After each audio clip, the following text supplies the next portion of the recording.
Halo Sobat Pondok Tani, jumpa lagi dengan channel Pondok Tani. Nah, hari ini saya dengan teman-teman Pondok Tani sedang berkunjung ke kebun vanili milik Pak Pur nih.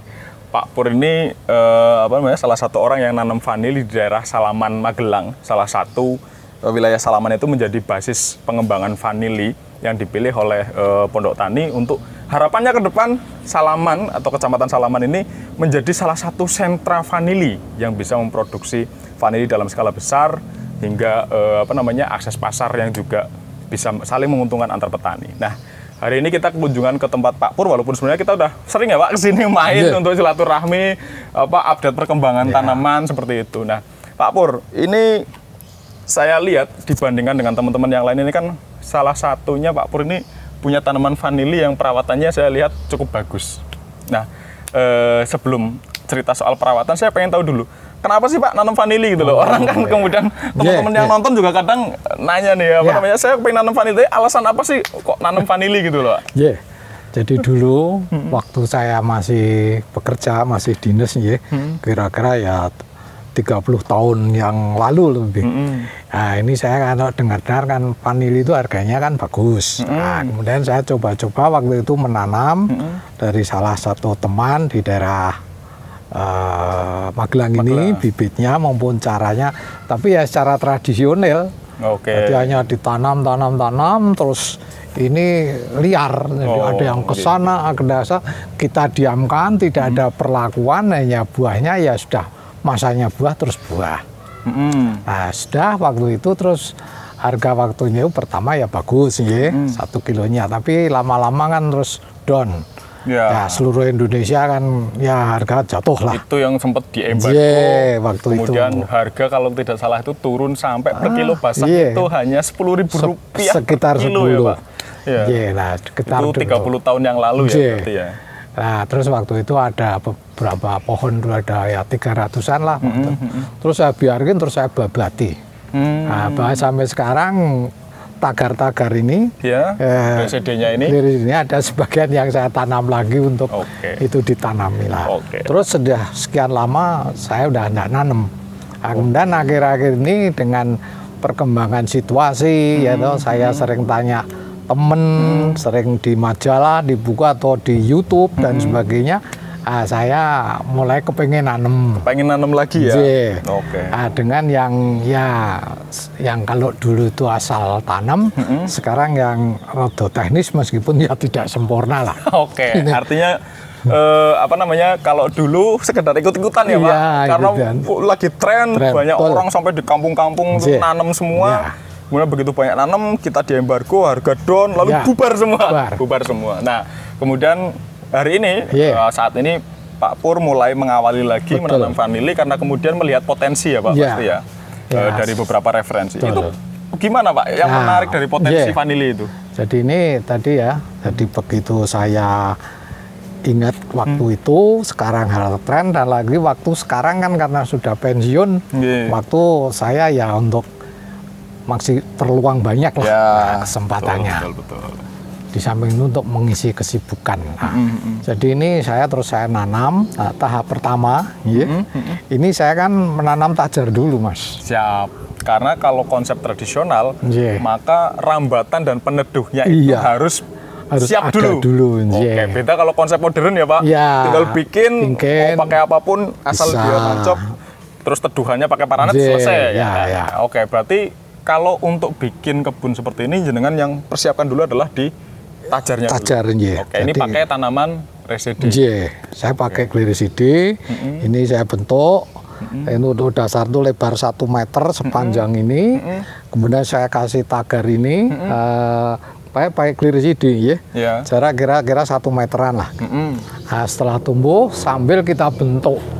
Jadi ini percabangannya percabangannya kita bentuk ini, supaya lurus. Kalau teman-teman mengamati pohon resede yang ditanam ini disiapkan dulu, dia harus tumbuh dulu sebelum bibit vanilinya ditanam.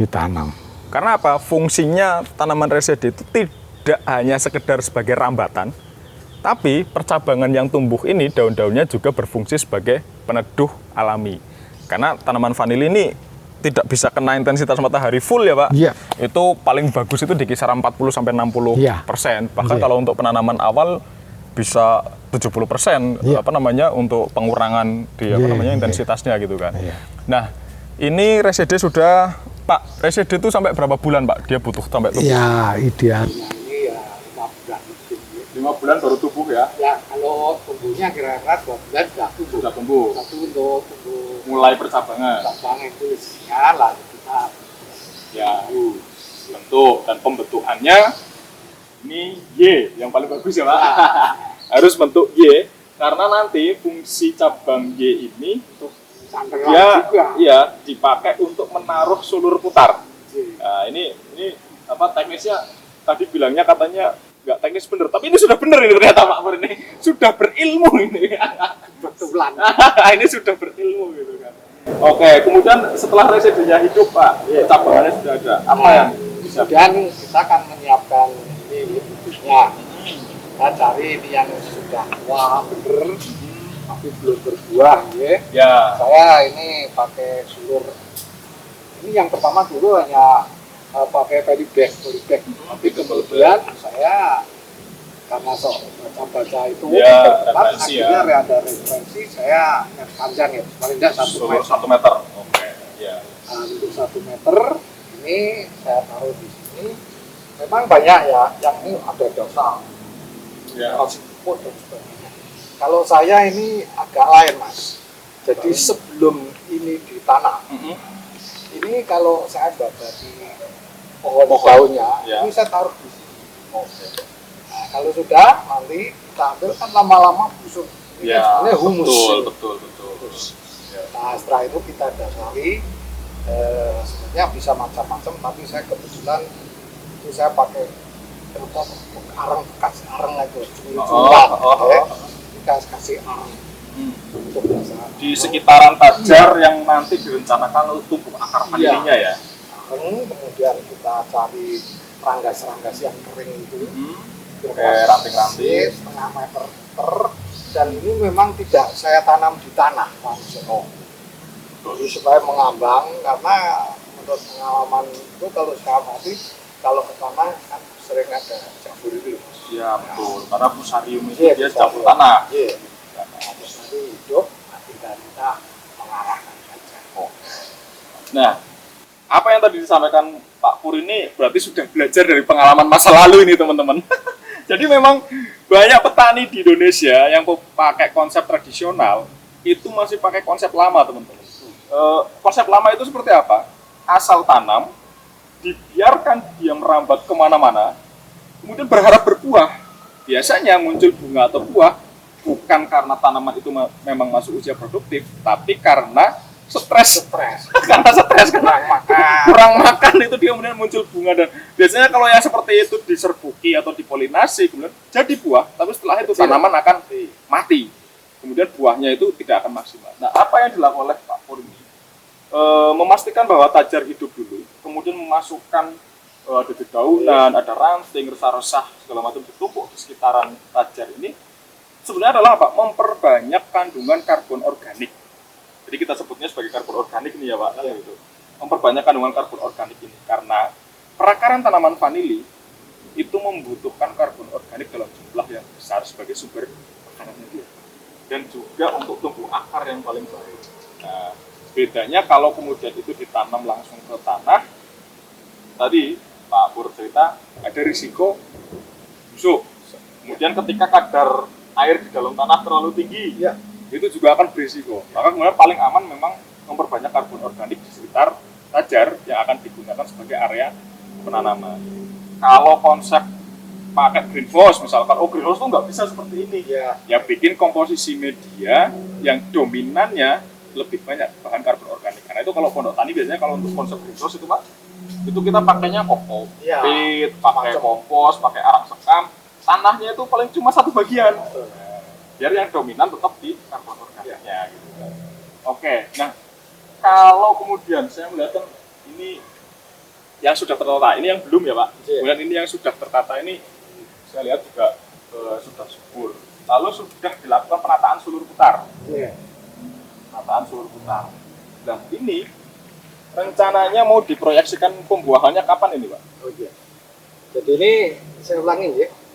Yang pertama tadi, jadi sebelum kita tanam kan kita taburi dulumit dulu ya. Ya.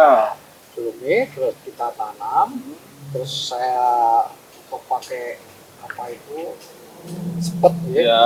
Cuma tidak dalam kondisi pas banyak hujan. Betul. Nah, sepet banyak hujan ya nanti Selalu basah. basah. Nah, kemudian untuk ini atasnya ini saya tutup dengan daun bambu yang kering. Oke. Yang katanya ini juga mengandung unsur yang apa itu untuk melawan bakteri Wah. jamur. Daun bambu atau resah bambu Ya. itu kalau di apa namanya di sekitar rumpun bambu itu menjadi tempat hidupnya jamur trichoderma. Trichoderma. Nah, trichoderma itu dia adalah jamur baik, Pak. Iya. Yang punya fungsi dia bisa melawan jamur fusarium Jelek. yang menyebabkan batang vanili itu biasanya busuk. Iya. Nah, jadi itu apa namanya? Ini sudah benar.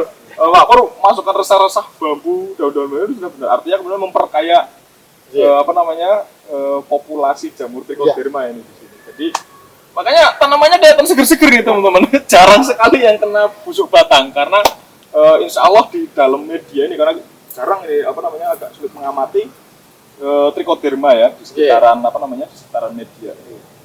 Nah, kemudian setelah tumbuh kita emang harus rajin keliling, Ya. lihat lama yang mana apa arahnya kita Arahnya. tuntun ya. Betul. Kita betulkan.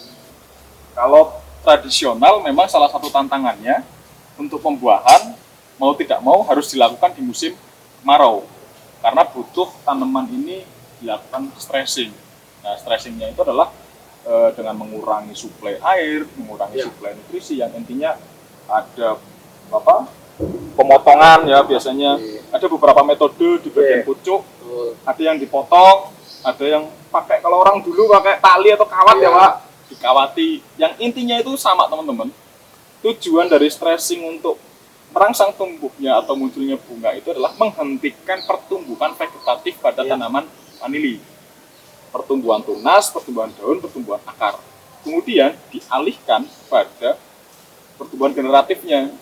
Jadi setelah vegetatifnya kita hentikan, kemudian tidak ada hujan ya kalau di kebun seperti ini. Nah nanti diharapkan muncul bunga generatif itu tumbuh. Ini kalau kayak gini bisa wah. Mudah-mudahan ini Pak. Ini potensi panennya ini wah luar biasa ini. Ini banyak. Nanti kita sambil keliling-keliling ya. Iya. Oke. Nah, Pak Pur, tadi jenengan menarik cerita masa lalu jenengan sudah pernah nanam lalu kemudian mengalami kondisi terpuruk ya bisa dibilang harga murah. Apa sih Pak yang membuat jenengan kok selain karena pensiun ya, selain karena pensiun dan butuh aktivitas ya, kok percaya nanam vanili lagi? Kenapa? Ya ini kan sekarang teknologi sudah makin modern. Oke. Jadi kalau dulu itu isunya ya karena mungkin mutu kurang bagus, nah secara umum kan sekarang orang sudah pada pinter. Ya, betul. Dan dengan adanya YouTube, ada pengetahuan, sosmed, orang mudah sekali menerima informasi-informasi untuk apa itu hal-hal yang baru, yang positif, masalah teknologinya. Nah, jadi itu yang mendorong saya untuk menanam vanili. Di samping itu juga kelihatannya sebetulnya nanam vanili itu gimana dibilang ya sulit ya enggak sulit, tapi mudah juga enggak mudah, tapi maksudnya itu tidak terlalu banyak tenaga gitu. Iya. Menjadi petani, tapi kemudian yang secara apa namanya tenaga pikiran itu nggak terlalu banyak. Ini malah seperti mirip seperti hobi ya Pak. Mirip seperti hobi ya kalau ngopeni vanili. Nah teman-teman, menarik apa yang disampaikan oleh Pak Pur. Pak Pur adalah orang yang dulu pernah mengalami masa vanili, kemudian terpuruk harga rendah, tapi kemudian masa saat ini percaya diri bahwa perkembangan teknologi dan lain-lain ini bisa mengangkat vanili Indonesia pada kejayaan. Tentunya bukan kejayaan sesaat ya Pak, teknologi, akses informasi dan lain-lain. Karena beberapa teman yang berkonsultasi dengan Pondok Tani dari beberapa daerah, itu juga mereka bahkan ini Pak, potensi vanili pemasaran lokal. Jadi tidak lagi melulu hanya untuk ekspor, ternyata kebutuhan di Indonesia, vanili di Indonesia itu banyak. Ada toko bakery, Ya.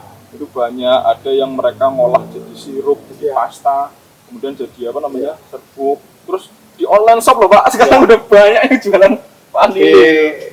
Menjual tidak harus ke luar negeri. Betul, Ya, betul. pasarannya makin luas. Terbuka luas. Kalau dulu mungkin kita hanya tergantung pada eksportir, hanya tergantung pada pengepul. Iya. Ketika ekspor berhenti, pengepul Ya. nggak berani lagi, semuanya bubar. Nah hari ini orang nanam sendiri, ngolah sendiri, bisa jual Iya. sendiri. Oke Pak Pur, begitu. Saya terima kasih Iya. banyak untuk kesempatan ngobrol-ngobrolnya ini. Nanti kita lanjutkan sambil Enggak. keliling-keliling kebun. Yang lain. Nah, teman-teman, seperti itu dulu diskusi saya dengan Pak Pur. Nanti kita akan bahas beberapa hal teknis terkait dengan kebun Pak Pur ini. Kita ketemu lagi di video berikutnya. Terima kasih. Salam.